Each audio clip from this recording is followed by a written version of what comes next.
I grabbed both Sandra and Simon by the hand and walked them out of the shop and back to the car. I was parked at the bottom of the car park, so it was quiet and there were no other vehicles. I strapped Simon into his seat, then opened up the front passenger door. I grabbed Sandra and bent her over the seat to be spanked. She was crying and pleading with me and apologizing. But I ignored her.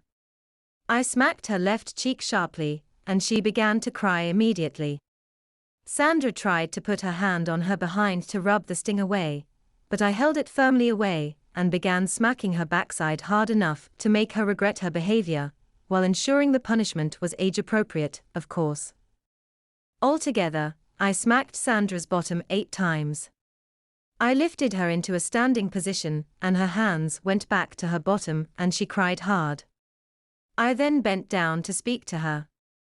"Next time you behave in that way, I will smack your bottom with my wooden spoon. Do I make myself clear?" She nodded vigorously, one hand wiping her eyes and the other her little bum. I lifted my daughter up and strapped her into the seat. She was very contrite for the rest of the day, which was a great relief, as I really didn't like to smack unless for very bad behavior. Afterwards, I sat with a coffee and wondered how long it would be before I had to give Simon his second spanking.